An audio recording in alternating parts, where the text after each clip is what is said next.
Wanted to show you boys what a real air compressor is. This here's a big old Ingersoll Rand from the old school here at the Bay Horse Mine, ghost town in Idaho.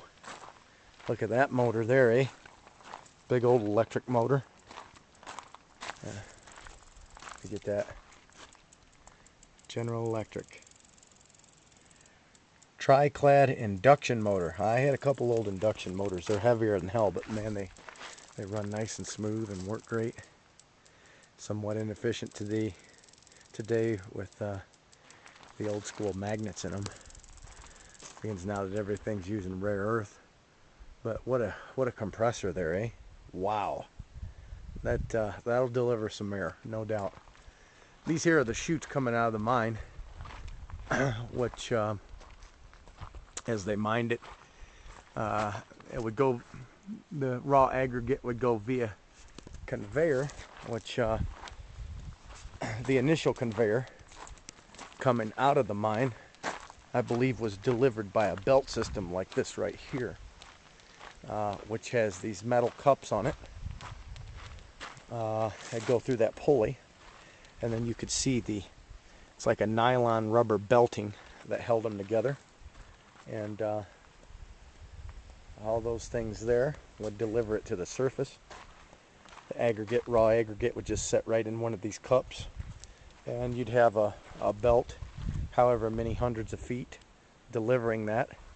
But pouring into these, you'd have the raw conveyor where they would take it out of the mine, put it on a conveyor, or they would take it and load it into these little rail cars, which I'm not seeing any rail cars around here.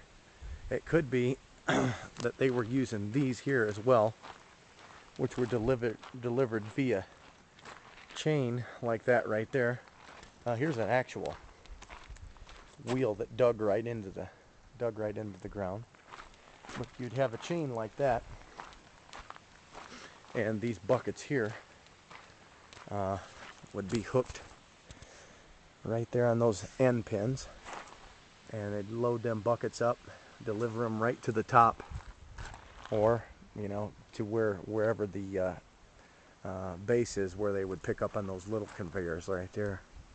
But really cool stuff. These old winches, fantastic old winches here. I mean, geez, oh Pete's, all this cool old machinery that's still left here at this mine.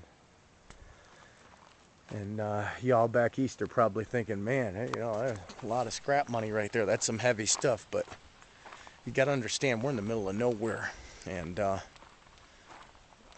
even in the days before the country started going to hell, and we could buy gasoline for 25 cents a gallon, it still was not financially feasible to come all the way out here and invest money in the fuel and time to scrap this stuff. So that's how far out it is. Look at this old engine here, this old slave motor. Twin disc clutch from Racine, Wisconsin. Look at, and that clutch still works. She's still working good, boys. That's when they build them. Look at the size of the heads and the block on this Waukesha Hesselman oil engine. So this is probably a multi-fuel engine. You can see the old magneto ignition here. The way that these multi-fuel engines would work is generally they'd have what's called a pony motor, which is a gasoline small engine, maybe a 1 or 2 cylinder.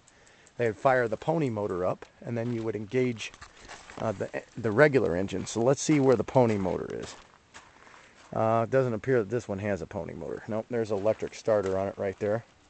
Here's your fuel pump, and here's your water pump. Everything is gear driven through there.